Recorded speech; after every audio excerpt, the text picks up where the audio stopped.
জয় শ্রীকৃষ্ণ। রাধে রাধে। ভগবত ভক্তির জীবনকে দৃঢ়ভাবে ধরে রাখতে হলে কি করতে হবে? নিত্য ভাগবতম পাঠ করতে হবে অথবা শ্রবণ করতে হবে। তাহলে ভক্তিময় জীবনকে মজবুত রাখার জন্য যুক্ত থাকুন শ্রীকৃষ্ণ দাসী চ্যানেলে। আর সকলে সাবস্ক্রাইব করুন। যারা সাবস্ক্রাইব করেছেন অলরেডি তাদের জন্য অনেক অনেক ধন্যবাদ। আর যারা করেননি তারা প্লিজ একবার প্লিজ একটু সাবস্ক্রাইব করে দেবেন। চলুন আমরা ভগবদ্গীতা যথাযথ আজকে দ্বিতীয় অধ্যায়ের পাঠ করা শুরু করব 19 নম্বর শ্লোক থেকে। তাহলে আমরা প্রথমে বলে নিই, ওম নমো ভগবতে বাসুদেবায়, ওম নমো ভগবতে বাসুদেবায়, ওম নমো ভগবতে বাসুদেবায়। নারায়ণং নমস্কৃত্যং নরচৈব নরোত্তমং দেবীং সরস্বতীষ্ণৈব ততো জয়মুদীরয়ে নষ্টে প্রায়েষু অভদ্রেষু উত্তম ভগবত সেবায়া ভগবতী উত্তম শ্লোকে ভক্তির্ভবতি নষ্টকি। শ্রী গুরু গৌরাঙ্গ জয়তু।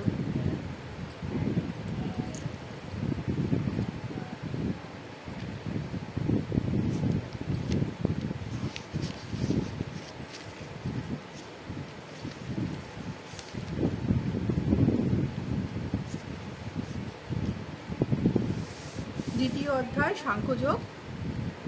আচ্ছা, একটু আগেরটা বলে নিই। আমরা তাহলে কি শুনলাম যে ভগবান এবারে যখন অর্জুন বিভিন্ন যুক্তি দেখাচ্ছেন, তো তার পরিবর্তে তিনি বলছেন যে যারা আত্মা সম্পর্কে মানে আসল যে ভগবানের সঙ্গে তার সম্পর্ক সেটা সম্পর্কে আর আত্মা আর দেহের মধ্যে পার্থক্য জানে, সেই ধীর স্থির ব্যক্তিরা কখনো মূল্যবান হয় না কারণ মৃত্যুতে। তো আত্মা হচ্ছেন চিন্ময় বস্তু, যেটা সকল শরীরকে জুড়ে রয়েছে, সেটার অবর্তমানে দেহ কোনো কাজেরই না। তো সেই সমস্ত তত্ত্ব তিনি দিয়েছেন। তারপর বলছেন যে শীত গ্রীষ্মের আগমন গমনের মতো মানে আমাদেরকে সহ্য করা উচিত সুখ দুঃখকে। এই সমস্ত আত্মাতত্ত্ব তিনি বলেছেন যে দেহের আর আত্মার মধ্যে কি পার্থক্য, দেহ অনিত্য আর আত্মা নিত্য। এইসব বলার পরে এবারে 19 নম্বর শ্লোকে আসছি আমরা। ইয়া এবং বেত্তি হন্তারং ইয়শ্চৈনং মন্নতে হতম উভৌ তৌ না বিজানীতো নায়ং হন্তে না হন্নতে। অনুবাদ: যিনি জীবাত্মাকে হন্তা বলে মনে করেন কিংবা যিনি একে নিহত বলে ভাবেন, তারা উভয়ই আত্মার প্রকৃত স্বরূপ জানেন না, কারণ আত্মা কাউকে হত্যা করে না এবং কারো দ্বারা নিহতও হন না। তাহলে কি বলছে?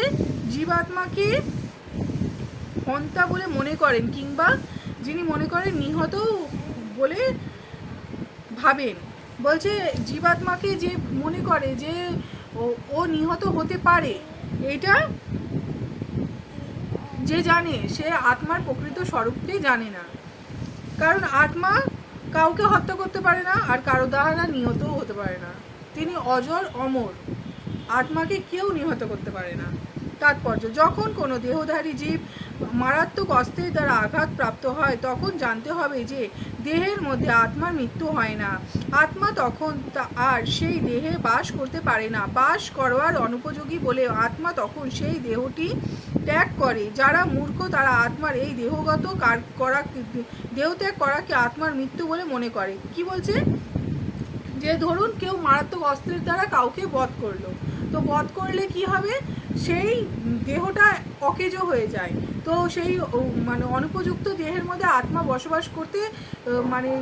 বসবাস করার ক্ষমতা থাকে না। তাই সে ওই আত্মা ওই অকেজো দেহটাকে ত্যাগ করে নতুন দেহ ধারণ করে। আর এটাকে সবাই অনেকে মনে করে যারা মহামূর্খ, যে আত্মার মৃত্যু হয়ে গেছে, কিন্তু এটা ভুল ধারণা। কারো দেহ ত্যাগ করাকে আত্মার মৃত্যু ভাবা যায় না। কিন্তু পরবর্তী শ্লোকে আমরা জানতে পারবো আত্মা এত সূক্ষ্ম যে কোনো অস্ত্রের দ্বারাই তাকে হত্যা করা সম্ভব না। আর তাছাড়া আত্মা চিরশাশ্বত ও চিন্ময় হওয়ার ফলে কোনো অবস্থাতেই তার বিনাশ হয় না। কি বলছে? আত্মা তো চিরশাশ্বত আর তিনি এত সূক্ষ্ম, তার সঙ্গে সঙ্গে তিনি চিন্ময়। চিন্ময় মানে কি? তিনি আধ্যাত্মিক ভগবানের অংশ। তাই ও আত্মাকে কখনোই ক্ষত করা যায়ই না। যার মৃত্যু হয় অথবা মৃত্যু হয়েছে বলে মনে হয় তা হচ্ছে জড় দেহটি মাত্র। অবশ্য তা বললে এটি বোঝায় না যে দেহটিকে হত্যা করলে কোনো অন্যায় হয় না। বলছে যেটা যার মৃত্যু হচ্ছে সেটা হচ্ছে তার দেহে, কিন্তু এটার মানে এটা না যে কাউকে হত্যা করে দিলাম এটা অন্যায় না। মানে যদি কেউ মনে করে যে আরে মারছি সে তো আত্মার কখনো বিনাশ হচ্ছে না, তাহলে আমি তো কাউকে মারতেই পারি, কিন্তু এটা ভুল ধারণা। অন্যায় তো অন্যায় হয়। বেদে নির্দেশ দেওয়া আছে মাং হিংসাত সর্বভূতানি, কোনো জীবের প্রতি হিংসা করো না। বেদে বলে দিয়েছে কোনো জীবের প্রতি হিংসা করা উচিত না। কোনো জীবের আত্মিক সত্তাকে হত্যা করা যায় না। এই উপলব্ধি হওয়ার ফলে প্রাণী হত্যায় উৎসাহ লাভ করা উচিত নয়। বলছে আত্মাকে তো হত্যা করা যায় না, এই যুক্তি দিয়ে কাউকে আবার হত্যা করাটা উচিত নয়। বিনা কারণে অন্যায়ভাবে যখন পশু হত্যা করা হয় তখন তাতে অবশ্যই পাপ হয়। বলছে বিনা কারণে যদি পশু হত্যাও করা হয়, মনুষ্য তো হত্যা দূরের কথা, পশু হত্যাও করা হয় তাহলেও সেটা পাপ হয়। অন্যায়ভাবে কাউকে হত্যা করলে যেমন রাষ্ট্রের আইন অনুসারে হত্যাকারী শাস্তি পায়, ভগবানের আইনেও তেমনই তার জন্য শাস্তি পেতে হয়।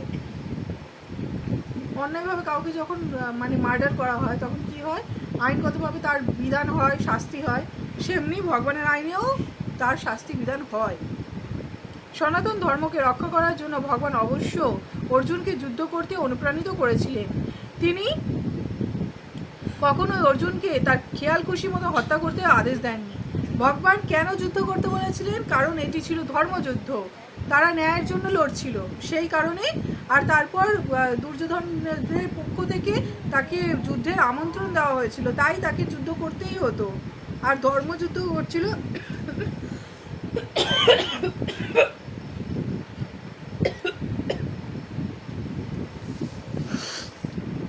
সরি আর ধর্মযুদ্ধ করছিল অর্জুন, তাই তাকে ভগবান অনুপ্রাণিত করেছে যুদ্ধ করার জন্য।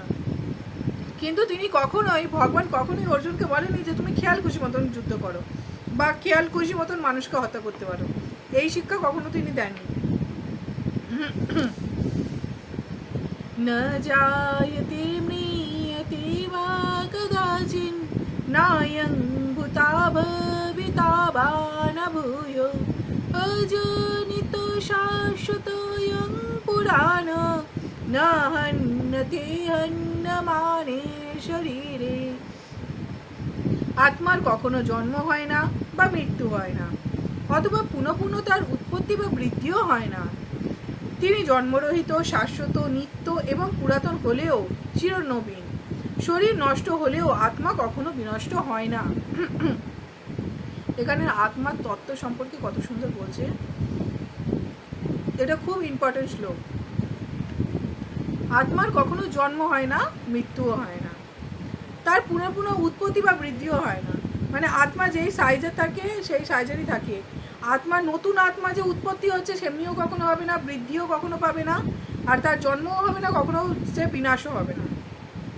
তিনি জন্মরহিত, শাশ্বত, নিত্য এবং পুরাতন হলেও চিরনবীন। তিনি বলছেন যত পুরাতন আত্মা হোক, আত্মা তো সেই সৃষ্টির আদি থেকে শুরু হয়েছে, ভগবান একবারই তৈরি করেছে, সেই পুরাতন হলেও তিনি সব সময় চিরনবীন। আত্মার কখনো দেখবেন বার্ধক্য আসে না। যখন দেখবেন বয়স হয়ে যায় না, শরীর অকেজো হয়ে যায়, সে শারীরিকভাবে হয়তো খেলাধুলা করতে পারছে না, কিন্তু তার মন, তার আত্মা কিন্তু চিরনবীনই থাকে। তার নানা রকম পদার্থ খেতে ইচ্ছা করে, তার নানা রকম খাওয়ার লালসা হয়, তার খেলতে ইচ্ছা করে, তার ঘুরতে ইচ্ছা করে। দেখবেন শরীর চলছে না তবুও সে পরিক্রমা করতে চায়। কেন? তার আত্মা চিরনবীন আছে, তো তার আত্মার কোনো পরিবর্তন নেই, তো সেই কারণে। শরীর নষ্ট হলেও আত্মা কখনো বিনষ্ট হয় না। শরীরটা নষ্ট হয়ে যায় কিন্তু আত্মা কখনো বিনষ্ট হয় না। এটার মধ্যে দেহ আর আত্মার মধ্যে পার্থক্যটাও বলে দিয়েছে। গুণগতভাবে পরমাত্মা ও তার পরমাণু সদৃশ্য অংশ জীবাত্মার মধ্যে কোনোই পার্থক্য নেই। জড়দেহের যেমন পরিবর্তন হয়, আত্মার তেমন কোনো পরিবর্তন হয় না। বলছি গুণগতভাবে পরমাত্মার সঙ্গে পরমাণু সদৃশ্য জীবাত্মার কোনো পার্থক্য নেই, কিন্তু পার্থক্যটা হচ্ছে কিসের? পার্থক্যটা হচ্ছে ইয়ের মানে ভগবান হচ্ছেন বিশাল আর আমরা হচ্ছে ক্ষুদ্র জীব। আর দেহের পরিবর্তন হয়, আত্মার তেমন কোনো পরিবর্তন হয় না, যেটা বললাম। এই কারণে মানে আত্মা সবসময় চিরনবীন থাকে। তাই আত্মাকে বলা হয় কূটস্থ, অর্থাৎ কোনো কালে কোনো অবস্থায় তার কোনো পরিবর্তন হয় না, কোনো অবস্থাতেই তার পরিবর্তন হয় না। জড় দেহে 6 রকমের পরিবর্তন দেখা যায়। মাতৃগর্ভে তার জন্ম হয়, তার বৃদ্ধি হয়, কিছু কালের জন্য স্থায়ী হয়, তা কিছু ফল প্রসব করে, ক্রমে ক্রমে তা ক্ষয়প্রাপ্ত হয় এবং অবশেষে তার বিনাশ হয়। বলছে জড়দেহের রকম কি? 6 রকমের। 6 রকমের মধ্যে তিনি পরিবর্তনশীল হয়। প্রথমে কি হয়? তার জন্ম হচ্ছে, তারপর সে বৃদ্ধিপ্রাপ্ত হচ্ছে, আস্তে আস্তে বড় হচ্ছে, তারপর কিছু কালের জন্য স্থায়ী হয়, এবারে স্থিতি আসছে। স্থিতি আসার পর তিনি কিছু ফল প্রসব করে, মানে তার বাচ্চা কাচ্চা হয়। তারপরে তার কি হয়? ক্রমে ক্রমে সে ক্ষয়প্রাপ্ত হয়। ক্ষয়প্রাপ্ত মানে কি? জরা আস্তে আস্তে তাকে এফেক্ট করতে থাকে, সে আস্তে আস্তে অসুস্থ হতে থাকে, বার্ধক্যজনিত বিভিন্ন রকমের সিমটম তার মধ্যে দেখা দিতে থাকে। অবশেষে কি হয়? তার বিনাশ হয়, তার মৃত্যু আসে। আত্মা কিন্তু এই রকম কোনো পরিবর্তনই হয় না, এই রকম আত্মার কোনো রকমেরই পরিবর্তন হয় না। আত্মা কখনো জন্ম হয় না, কিন্তু যেহেতু সে জড় দেহ ধারণ করে তাই এই দেহটির জন্ম হয়। বলছে আত্মা তো একটা জড় দেহ ধারণ করে, আর যখনই সেটা জন্ম হয় তখন কি হচ্ছে? একটা দেহকে ধারণ করে সেই দেহটার জন্ম হচ্ছে। যার জন্ম হয় তার মৃত্যু অবধারিত।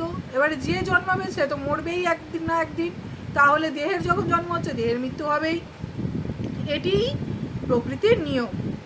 তেমনি আবার যার জন্ম হয় না তার কখনোই মৃত্যু হতে পারে না। সেমনি যার যেটা জন্ম নেই সেটার কখনো মৃত্যু হবে না।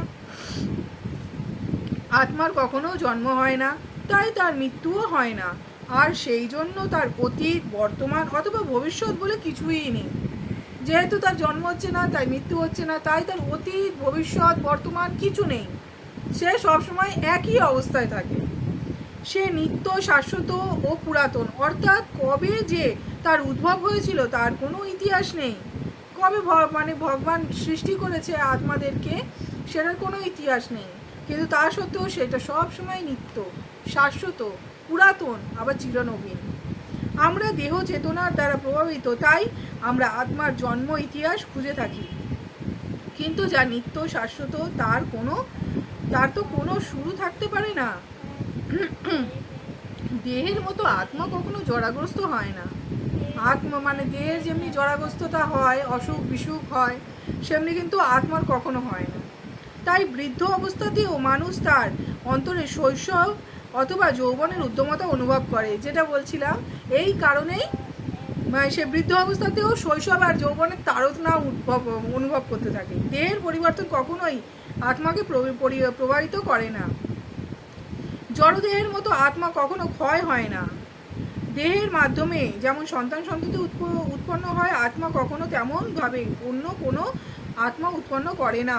তাহলে কি বলছে? আত্মা জড়দেহের যেমনি পরিবর্তন হতে থাকছে, সেমনি কিন্তু আত্মার কোনো রকম পরিবর্তন হচ্ছে না। এখন যেমনিভাবে জড়দেহ ক্ষয়প্রাপ্ত হচ্ছে, সেমনি আত্মার ক্ষয় হচ্ছে না। জড়দেহ যেমনি সন্তান সন্ততি উৎপন্ন করছেন, তেমনভাবে আত্মা কখনো কোনো সন্তান সন্ততি উৎপন্ন মানে নতুন আত্মার জন্ম দেয় না। দেহজাত সন্তান সন্ততিরা প্রকৃত পক্ষে ভিন্ন ভিন্ন আত্মা, প্রত্যেকটা এক একটা আলাদা আলাদা আত্মা। স্ত্রী পুরুষের দেহের মিলনের ফলে আত্মা নতুন দেহ প্রাপ্ত হয় বলে সেই আত্মাকে কোনো বিশেষ স্ত্রী পুরুষের সন্তান বলে মনে হয়। যেহেতু একটা নতুন জন্ম হচ্ছে স্ত্রী পুরুষের মাধ্যমে, তো যার জন্ম হচ্ছে সেই স্ত্রী আর পুরুষকেই পিতামাতা বলে জানে, তারই সন্তান হিসাবে সে প্রতিপন্ন হয়। আত্মার উপস্থিতির ফলে দেহের বৃদ্ধি হয়, কিন্তু আত্মা কখনো বৃদ্ধি বা কোনো রকম পরিবর্তন হয় না। বলছে কি? আত্মার উপস্থিতি থাকে বলেই এই দেহের পরিবর্তন হতে থাকে। যে 6টা স্তর বললো, সেই 6টা স্তরের পরিবর্তন হতে থাকে, দেহ বৃদ্ধি পেতে থাকে আত্মার অবস্থিতির ফলেই। এভাবেই আমরা উপলব্ধি করতে পারি দেহে যে 6 রকমের পরিবর্তন হয়, আত্মা তার দ্বারা প্রভাবিত হয় না।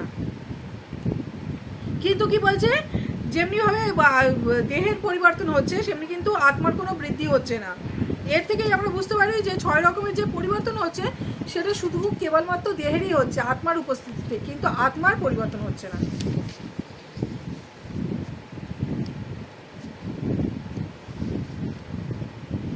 পরমাত্মা ও জীবাত্মা উভয়ই বৃক্ষ সদৃশ্য জীবদেহের হৃদয়ে অবস্থিত, যিনি সব রকম জড় বাসনা ও সব রকমের শোক থেকে মুক্ত হতে পেরেছেন, তিনি কেবল ভগবানের কৃপার ফলে আত্মার মহিমা উপলব্ধি করতে পারেন। বলছে মানে সেই আত্মাকে উপলব্ধি করতে পারে, পরমাত্মাকে উপলব্ধি করতে পারে, যিনি সমস্ত রকমের জড় বাসনা, সমস্ত রকমের শোক থেকে মুক্ত হতে পেরেছেন, সমস্ত রকমের জড়জাগতিক আসক্তি থেকে মুক্ত হতে পেরেছেন। তিনি ভগবানের কৃপা যদি তার মধ্যে হয়, তখনই তিনি তার আত্মাতে পরমাত্মা ও আত্মার অস্তিত্বকে বুঝতে পারে, উপলব্ধি করতে পারে। ভগবান শ্রীকৃষ্ণ হচ্ছেন পরমাত্মা উৎস, যা পরবর্তী অধ্যায়ে বিশদভাবে ব্যাখ্যা করা হবে। আর অর্জুন হচ্ছেন তার প্রকৃত স্বরূপ সম্পর্কে আত্মবিস্মৃত জীবাত্মা। তাই তাকে শ্রীকৃষ্ণের কাছ থেকে অথবা তার সুযোগ্য প্রতিনিধি সদ্গুরুর কাছ থেকে এই রকম পরমতত্ত্ব জ্ঞান লাভ করতে হয়।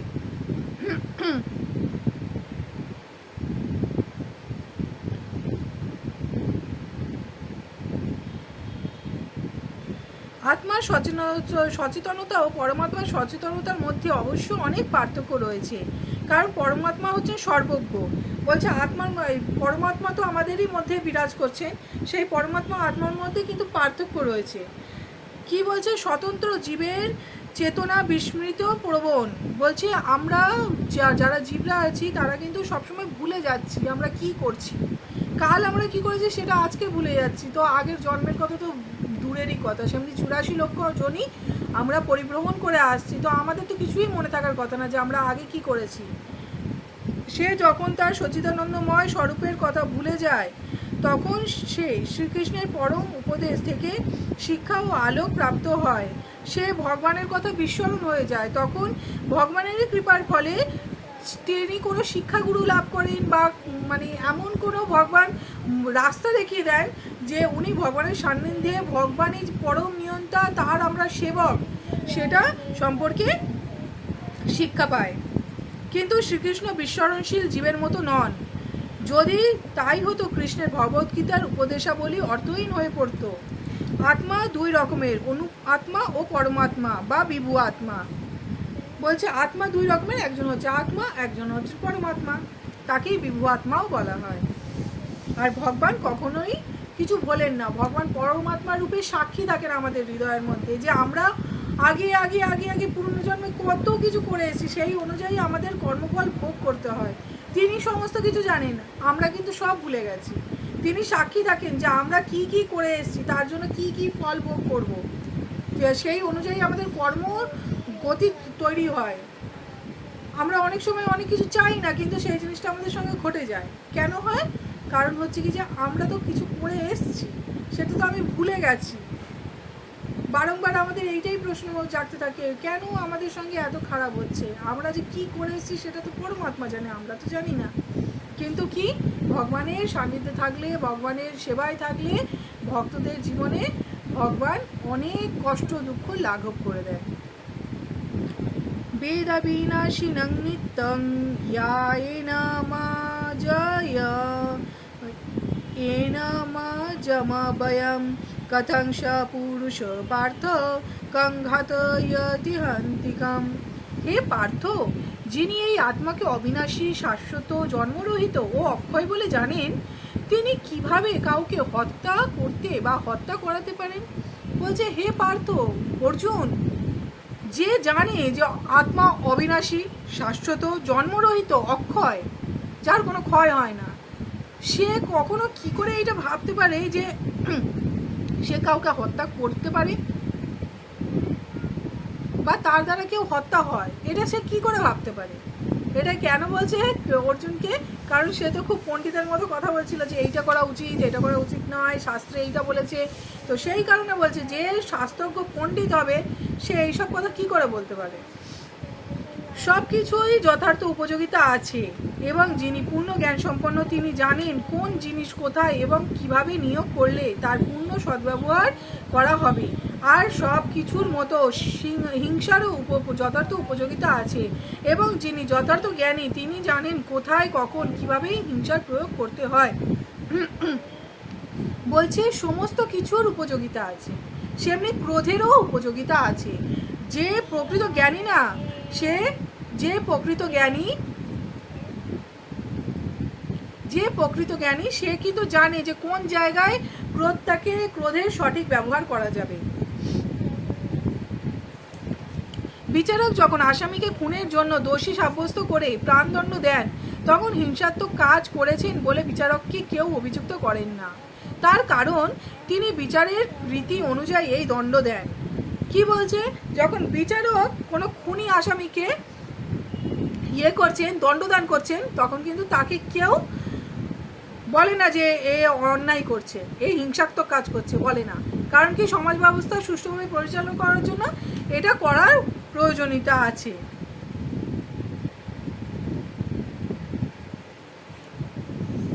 মানব সমাজের শ্রেষ্ঠ নীতিশাস্ত্র মনুসংহিতাতে খুনিকে প্রাণদণ্ডে দণ্ডিত করার নির্দেশ দেওয়া আছে। মনুসংহিতাতেও বলা হয়েছে, যেটা নীতিশাস্ত্র, তাতেও বলা হয়েছে যে খুনিকে প্রাণদণ্ড দেওয়া উচিত।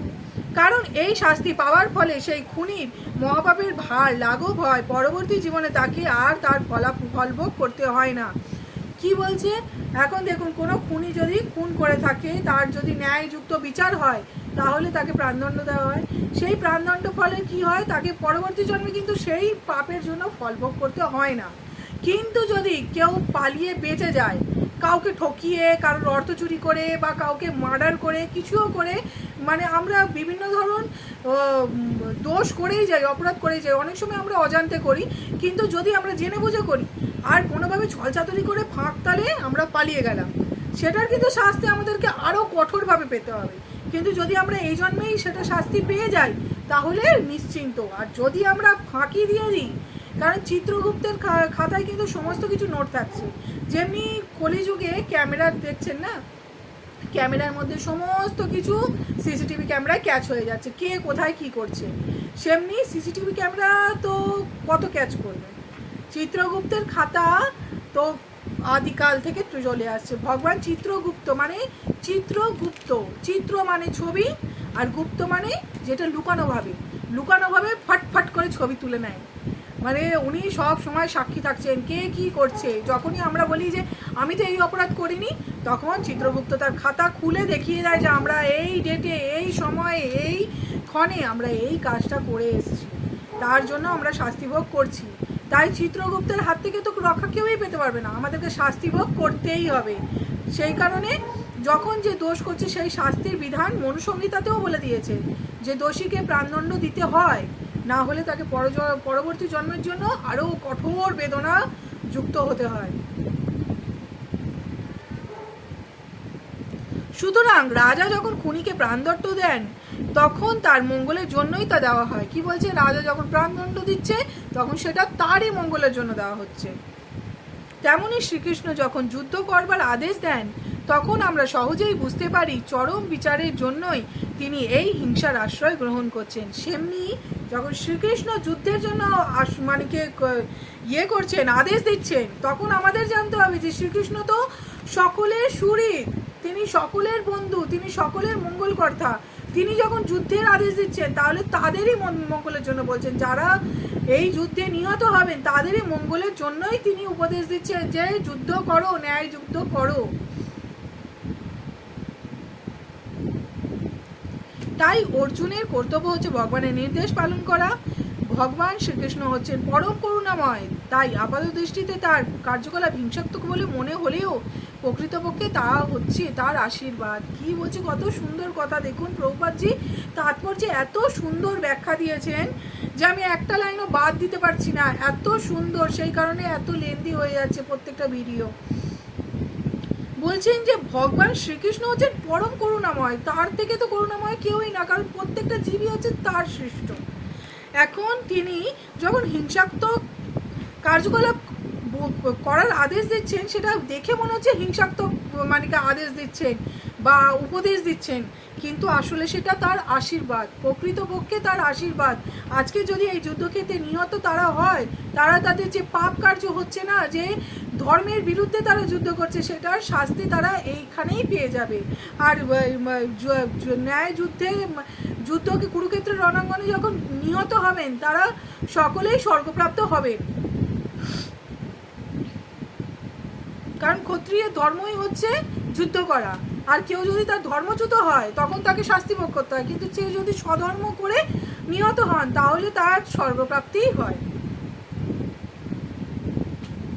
তেমনই তার নির্দেশে যখন হিংসার আশ্রয় গ্রহণ করা হয় তখন সেই হিংসা আশীর্বাদে পরিণত হয়।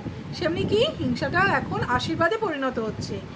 আর তাছাড়া ভগবান শ্রীকৃষ্ণ এখানে অর্জুনকে শিক্ষা দিয়েছেন যে মানুষের প্রকৃত পরিচয় হচ্ছে তার আত্মা, এবং সেই আত্মাকে কখনো হত্যা করা যায় না। সুতরাং সুবিচারমূলক প্রশাসনের স্বার্থে ওই ধরনের হিংসাত্মক কার্যকলাপের অনুমতি দেওয়া হয়েছে। শল্য চিকিৎসক অস্ত্রোপচার করেন রোগ সারাবার জন্য, রোগীকে মেরে ফেলবার জন্য নয়।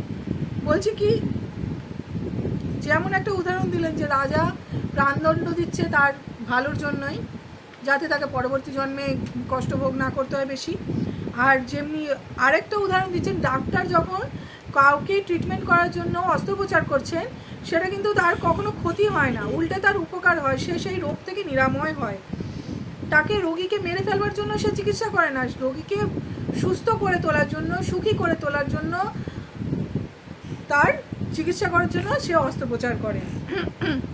সেমনি হিংসাত্মক কার্যকলাপ আমরা সেই জায়গাতেই প্রয়োগ করব যেখানটায় সেটা ন্যায়যুক্তভাবে প্রয়োজনীয়। শ্রীকৃষ্ণ হচ্ছে স্বয়ং ভগবান, তার আদেশ অনুসারে যুদ্ধ করার ফলে অর্জুনের কোনো পাপ হবারই সম্ভাবনা নেই, উপরন্তু তাতে সমগ্র মানব সমাজের সর্বাঙ্গীন মঙ্গল হওয়াটাই স্বাভাবিক। বলছে এই যুদ্ধের ফলে সমাজের মঙ্গল হবে, কারণ ধর্মযুদ্ধের পরে ধর্মের প্রতিষ্ঠা হবে, তাই সমাজের মঙ্গল হবে। তাই ভগবানের এই হিংসাত্মক কার্যকলাপ হলেও, হিংসাত্মক উপদেশ হলেও সেটা সকলের জন্যই আশীর্বাদ।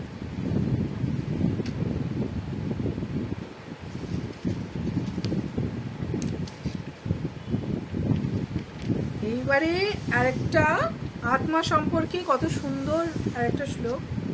বংশাশ জীর্ণানি যথা বিহায় নবানি গৃহন্তি নরঃ পরাণি তথা শরীরাণি বিহায় জীর্ণা নান্নানি সংযতি নবানি দেহি। মানুষ যেমন জীর্ণ বস্ত্র পরিত্যাগ করে নতুন বস্ত্র পরিধান করে, দেহিও তেমনই জীর্ণ শরীর ত্যাগ করে নতুন দেহ ধারণ করে। কি বলছে, যেমনি আমরা জীর্ণ বস্ত্র, পুরনো বস্ত্রকে ত্যাগ করে নতুন বস্ত্র পরিধান করি, সেমনি দেহি একটা দেহ যখন জরাগ্রস্ত, ব্যাধিগ্রস্ত, অকেজো হয়ে যায় তখন সেই শরীরটাকে আমরা ত্যাগ করে নতুন দেহ এই আত্মা ধারণ করে। তাৎপর্য, পারমাণবিক জীবাত্মা যে এক দেহ ছেড়ে আর এক দেহ ধারণ করে তা সর্বজনীন স্বীকৃত তথ্য। তবু আধুনিক যুগের কিছু বৈজ্ঞানিকেরা আত্মার অস্তিত্বে বিশ্বাস করে না, অথচ হৃদয় থেকে কেমন করে শক্তি সঞ্চালিত হয় তা বোঝাতে পারে না, কিন্তু তারা স্বীকার করতে বাধ্য হয় যে প্রতি মুহূর্তে দেহের পরিবর্তন হচ্ছে এবং এই পরিবর্তনের ফলেই দেহে শৈশব, যৌবন ও বার্ধক্য দেখা দেয়। বার্ধক্যের পর আত্মা অন্য দেহ ধারণ করে। এই সম্বন্ধে ইতিপূর্বেই বিশদভাবে আলোচনা করা হয়েছে। বলছি কি, আজকালের বৈজ্ঞানিকেরা এগুলো মানতে চায় না যে আত্মার অস্তিত্ব আছে আলাদা করে, কিন্তু এইটাও ওরা কোনোভাবে প্রমাণ করতে পারে না যে তাহলে একটা জীবাত্মার মধ্যে যৌবন, শৈশব, বার্ধক্য কী করে এই পরিবর্তনগুলো হচ্ছে। পরমাত্মার কৃপার ফলে আত্মা ভিন্ন ভিন্ন দেহ প্রাপ্ত হয়। বন্ধু যেমন বন্ধুর মনোবাঞ্ছা পূর্ণ করে, পরমাত্মাও তেমন আত্মার মনোবাঞ্ছা পূর্ণ করেন। মুন্ডক উপনিষদ ও শ্বেতাসত্তর উপনিষদে আত্মা ও পরমাত্মাকে একই গাছে বসে থাকা দুটি পাখির সঙ্গে তুলনা করা হয়েছে।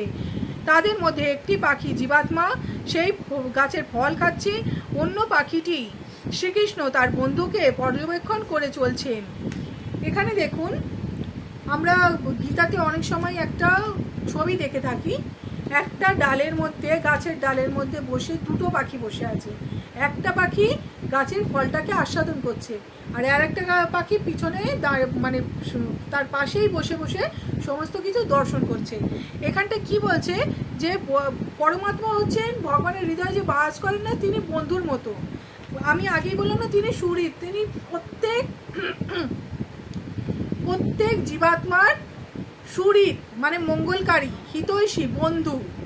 তিনি সবসময় বন্ধুর মতোই আচরণ করেন। তিনি কি করেন, ওই একটি গাছের ডালের মধ্যে একজন পরমাত্মা একজন জীবাত্মা, জীবাত্মা গাছের ফলগুলোকে খাচ্ছে আর পরমাত্মা বসে বসে সেটা নিরীক্ষণ করছে। এই দুটি পাখি গুণগতভাবে যদিও এক, তবুও তাদের একজন সেই জড়জাগতিক গাছের ফলের আকর্ষণে আবদ্ধ আর অন্য একজন একান্ত সুহৃতের মতো তার কার্যকলাপ কেবল পর্যবেক্ষণ করে চলছে। শ্রীকৃষ্ণ হচ্ছেন সাক্ষীরূপ পাখি আর অর্জুন হচ্ছে ফল আহারে রত পাখি। যদিও তারা একে অপরের বন্ধু, তবুও তাদের একজন হচ্ছেন প্রভু এবং অন্যজন হচ্ছেন ভৃত্য। বলছে এখানে অমনি দুজন তো মানে কি গাছের ডালে বসে আছে, আর তাদের কি হচ্ছে, গুণগতভাবে তাদেরকে একই মনে হচ্ছে, কারণ ভগবানের যা গুণ আছে সেই গুণগুলো অনুসদৃশ্য হলেও আমাদের মধ্যেও বর্তমান আছে। এবারে কি বলছে, দুজনকে গুণগতভাবে একই দেখে মনে হচ্ছে, কিন্তু তবুও একজন হচ্ছেন কি জড়জাগতিক ফলের উপর আসক্ত, সেটা হচ্ছে অর্জুন, তিনি ভৃত্য স্বরূপ, আর শ্রীকৃষ্ণ হচ্ছেন তার সাক্ষীরূপ বন্ধু সুহৃদ, সেই পক্ষী পরমাত্মা রূপে। আর তিনি কি হচ্ছেন, তিনি কোনো কিছুর উপর আসক্ত নন, তাই তিনি প্রভু। জীবাত্মা পরমাত্মার সঙ্গে তার এই সম্পর্কের কথা ভুলে যাবার ফলেই এক গাছ থেকে আর এক গাছে, অর্থাৎ এক দেহ থেকে আর এক দেহে ঘুরে বেড়ায়।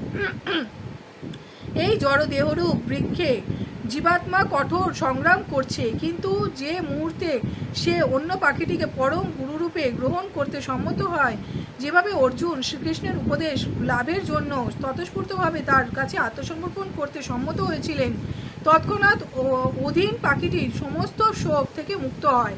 কি বলছে এখানে, যেমনি একটা গাছ থেকে আমরা আরেকটা গাছে যাচ্ছি ফল গ্রহণ করার জন্য, সেমনি আমরা একটা দেহ ছেড়ে আরেকটা দেহের মধ্যে যাচ্ছি এই জড়জাগতিক আসক্তির বন্ধন মুক্ত হতে পারছি না বলে।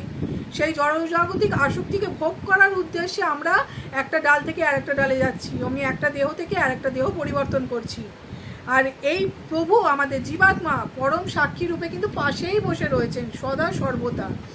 আর যখনই আমাদের শুভ চেতনা উদয় হয়, কোনো সুকৃতির মানে কি আমাদের সুকৃতির প্রভাব আমাদের মধ্যে ফলাফল আমরা পাই, কোনো জন্মের কোনো সুকৃতির ফল বা কোনো গুরু বা কৃপা বা কোনো সৎসঙ্গের প্রভাবে বা কখনো হরে কৃষ্ণ মহামন্ত্র কর্ণে এসছে তার প্রভাবে, সে যেভাবেই হোক কোনো সুকৃতির প্রভাব হলে আমরা ঘুরে সেই পাখিটিকে দর্শন করি। আর পাখিটিকে যখনই অর্জুনের মতো আমরা গুরুপদে বরণ করি, তাকে আমরা জীবনের সর্বস্ব মনে করি, তখনই আমরা মুক্তি লাভের পথ পাই। আর বিভিন্ন শোক থেকে, বিভিন্ন জড়জাগতিক আসক্তি থেকে, এই নোংরা জঞ্জাল সংসারের রূপ দাবানল থেকে আমরা মুক্তি লাভ করতে পারি। দুটি পাখি একই গাছে বসে আছে, কিন্তু যে পাখিটি ফল আহারে রত, সে গাছের ফলের ভোক্তা রূপে সর্বদাই শোক, আশঙ্কা ও উদ্বেগের দ্বারা মুহ্যমান। বলছে দুটো পাখির মধ্যে যে গাছের ফল খেতে ব্যস্ত না, সে সবসময় ভোগরূপে সর্বদাই ভোগরূপে, মানে আমরা যেটা ভোগ করছি খাচ্ছি, সেই আহার রূপে ভোগরূপে শোক, আশঙ্কা, উদ্বেগ দ্বারা মুহ্যমান, একদম দুর্দশাগ্রস্ত। কিন্তু যদি সে একবার তার নিত্যকালের বন্ধু অপর পাখিটির দিকে ফিরে তাকায়, কিন্তু যদি তার মধ্যে সে একবারের জন্য ভগবানের দিকে ফিরে তাকায় না, পরমাত্মার দিকে, তবে তৎক্ষণাৎ তার সমস্ত শোকের অবসান হয়, কারণ তার বন্ধু হচ্ছেন পরমেশ্বর ভগবান এবং তিনি হচ্ছেন সমগ্র ঐশ্বর্যের দ্বারা মহিমান্বিত। বলছেন একবার যদি ভগবানের দিকে ঘুরে তাকানো যায়, তখন তার সমস্ত জড়জাগতিক আসক্তি, সমস্ত জড়জাগতিক বন্ধন, সমস্ত রকমের শোক তাপ থেকে মুক্ত পায়। কারণ কি, ভগবান হচ্ছেন সর্বস্ব ঐশ্বর্য মণ্ডিত।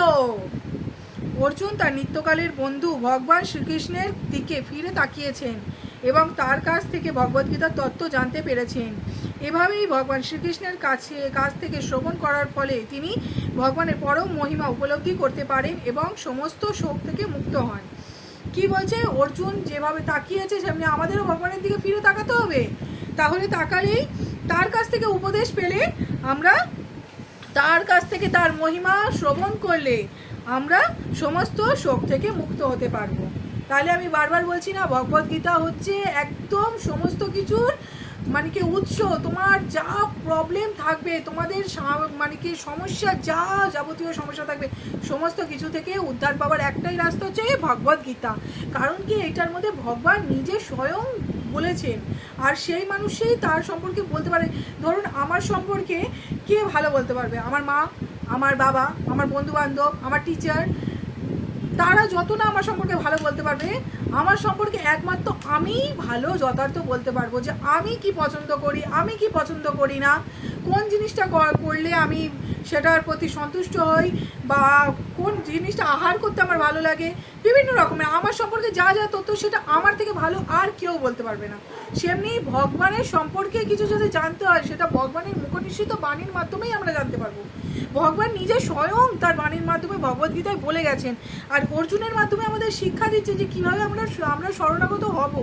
আজকে অর্জুনকে দিয়ে অর্জুনকে তো একটা উপলক্ষ মাধ্যম করেছে। অর্জুন এতটাই জ্ঞানী ছিলেন, তার এই সব দ্বিধাগ্রস্তের মধ্যে আসার কথাই না, কিন্তু তার মধ্যে এই ভ্রম সৃষ্টি ভগবানই করেছেন যাতে আমাদেরকে শিক্ষা দিতে পারেন তিনি।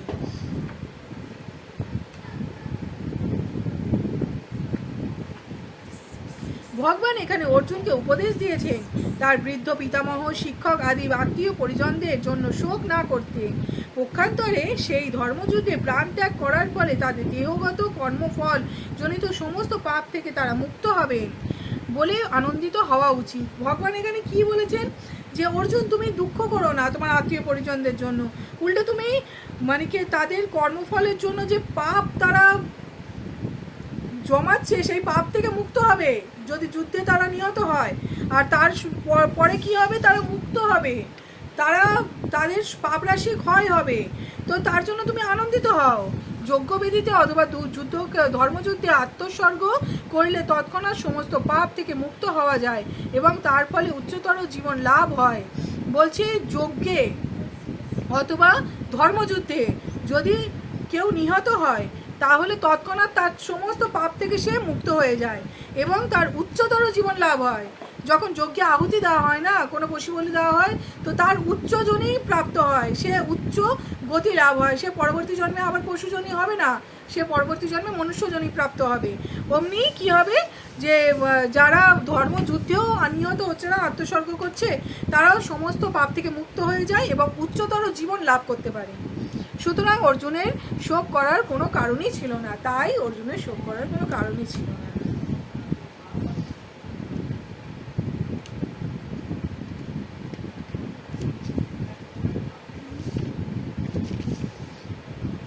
পরবর্তী শ্লোকটাও খুব সুন্দর, প্রতিটা শ্লোকই খুব সুন্দর। ভগবান বলছেন এত সুন্দর তত্ত্ব, আর প্রভুপাদ আমাদের যেভাবে বিশ্লেষণ করে দিয়েছেন তার তাৎপর্যের মাধ্যমে, সেটা শ্রবণ করলে আপনারা যথার্থভাবে ভগবানের ভগবদ্গীতার যথাযথ মর্ম বুঝতে পারবেন। সেই কারণে এত স্লো পড়া হচ্ছে। আমিও বুঝতে পারছি ভগবদ্গীতাটা অনেকটা লেন্দি হয়ে যাচ্ছে, অনেকটা সময় সাপেক্ষ হয়ে যাচ্ছে। অনেকেই আমাকে বলছেন যে ভিডিওটা ছোট করতে, কিন্তু আমি এই কারণেই ছোট করতে পারছি না যে এত সুন্দর গুচ্ছ রহস্য, প্রভুপাদের এত সুন্দর মনোবৃত্তি, তিনি যে সকলকে বোঝাতে চেয়েছেন, সেটা যদি আমরা বুঝতেই না পারলাম, তাহলে আমরা ভগবদ্গীতা শেষ করে তো লাভ নেই। ভগবদ্গীতা অনেকে তো আমরা পাঠ শুনতে পারি, কিন্তু যদি আমরা পুরোপুরি যথাযথ মর্মটা উপলব্ধি না করতে পারি, হৃদয়ঙ্গম না করতে পারি, না আসল উদ্দেশ্যটা বুঝতে পারি যে ভগবান কিসের জন্য আমাদেরকে এই বাণী প্রচার করেছেন, আর এক একটা তার শ্লোকের কত সুন্দর অর্থ, কত সুন্দর তাৎপর্য, সেটা যদি মর্মার্থ না করতে পারি, হৃদয়ে ধারণ না করতে পারি, সেই কারণেই এত নিখুঁত করে আমি বলার চেষ্টা করছি। তাহলে এখানেই আমি ভগবদ্গীতার সমাপন করছি। 23 নম্বর শ্লোক থেকে কালকে পাঠ করা হবে। ওম নমো ভগবতে বাসুদেবায়, ওম নমো ভগবতে বাসুদেবায়, ওম নমো ভগবতে বাসুদেবায়। আপনারা কৃপাপূর্বক এইভাবেই আমার সঙ্গে যুক্ত থাকুন। নিত্য ভাগবত পাঠে আমারও রুচি হোক, আপনারাও শ্রবণ করুন, আপনারাও কৃপা করুন, সাবস্ক্রাইব করুন। তার মাধ্যমে আপনাদের আশীর্বাদ আমার উপর বর্ষণ হবে। আমিও আরও ইন্টারেস্ট পাবো আপনাদেরকে আরও নতুন নতুন করে ভগবদ্গীতার রহস্য উদ্ভাবন করে আপনাদেরকে বলার। আমি নিজেও আস্বাদন করব, আপনাদেরও আস্বাদন করাবো।